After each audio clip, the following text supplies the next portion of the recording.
पाठ 9 bank bank. पाठ परिचय चैप्टर इंट्रोडक्शन। बैंक क्यों बनाए गए हैं? यहाँ क्या काम होता है और कैसे? हम अपने पैसे अपना खाता खुलवाकर बैंक में क्यों रखते हैं? आइए इस पाठ को पढ़कर बैंक की कार्यप्रणाली को समझें। नेहा अपने कमरे से बाहर आई तो देखा माँ पर्स टांगकर कहीं बाहर जाने के लिए तैयार थी। नेहा बोली, माँ क्या आप बाजार जा रही हैं? मैं भी आपके साथ चलूंगी। माँ मुस्काई और बोली, नहीं नेहा, मैं बैंक जा रही हूँ। जाओ तुम दूध पी लो, मेज पर रखा है। नेहा दादाजी के पास आकर बोली, दादाजी बैंक से पैसे मिलते हैं, बताओ ना, क्या मुझे भी बैंक से पैसे मिल सकते हैं? हाँ हाँ, क्यों नहीं, पर इसके लिए तुम्हें वहाँ पैसे जमा करवाने पड़ेंगे। दादाजी ने कहा। तभी दादी जी बोली, अरे बिटिया, ये बैंक तो अब शुरू हुए हैं। हमारे जमाने में तो लोग रुपया पैसा गहने आदि अपने घरों में ही रखते थे। कभी कभी तो चोर घर में घुसकर सारा पैसा और गहने चोरी करके भाग जाते थे। उनसे बचाने के लिए अनेक लोग रुपयों को बांस के छप्पर में छिपा कर रखते थे। कुछ लोग नोटों को जमीन में गाड़ देते थे और कुछ तो चावल गेहूं के बर्तनों में नोट आदि छिपा देते थे। कभी कभी तो दीमक सारे नोट खा जाती थी और कभी घर में आग लग जाए तो सारे नोट जल जाते थे। अब जगह जगह बैंक खुल गए हैं।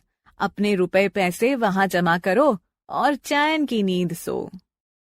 पर बैंक वालों को कैसे मालूम कि किसने रुपया जमा करवाया? नेहा ने आश्चर्य से पूछा।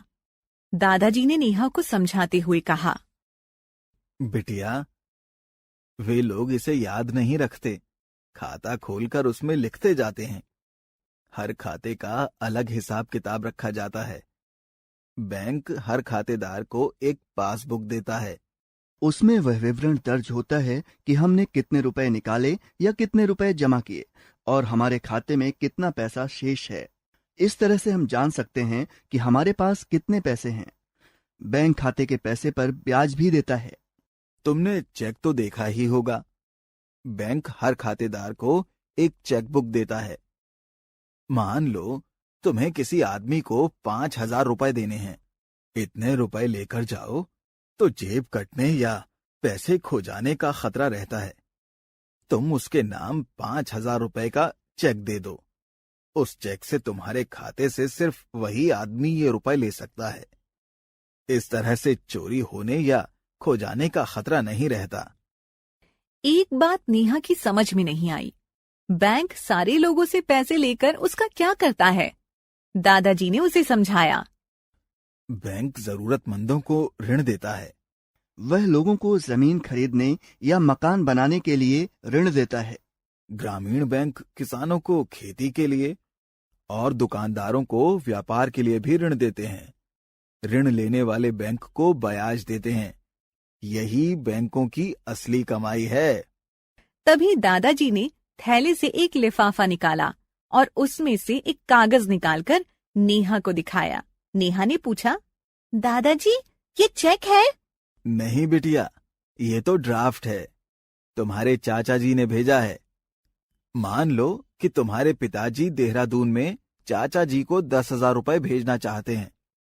तुम्हारे पिताजी बैंक को 10,000 रुपए और ड्राफ्ट बनाने की फीस के रुपए देंगे। बैंक चाचा जी के नाम 10,000 रुपए का ड्राफ्ट बनाकर पिताजी को दे देगा। पिताजी उस ड्राफ्ट को डाक से चाचा जी को भेजेंगे। चाचा जी उस ड्राफ्ट को अपने बैंक खाते में जमा कर लेंगे। इस तरह पैसे सुरक्षित उनके पास पहुंच जाएंगे। हाँ दादाजी, इस तरह कोई रुपया खोएगा भी नहीं, नेहा बोली। पता है नेहा, हम बैंक में किराए पर लॉकर भी ले सकते हैं।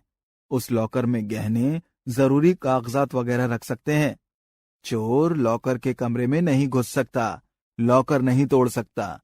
इस तरह हमारी सभी चीजें बैंक में सुरक्षित रह सकती हैं।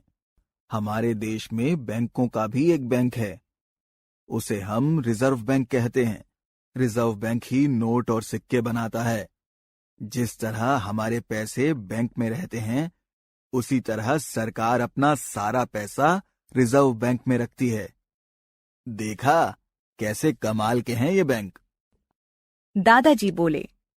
शब्द भंडार वोकैबुलरी, गहने, जेवर, ज्वेलरी, दीमक, चींटी के आकार का कीड़ा जो लकड़ी खाता है, टर्माइट, विवरण, ब्यौरा, डिटेल्स, जरूरतमंद, जिन्हें आवश्यकता है, नीडी पीपल, छप्पर, झोपड़े की घास से बनी छत, थैच्ड रूफ, खातेदार, वह व्यक्ति जिसके नाम बैंक का खाता हो, अकाउंट होल्डर, ब्याज, सूद, इंटरेस्ट, ऋण, कर्ज, लोन,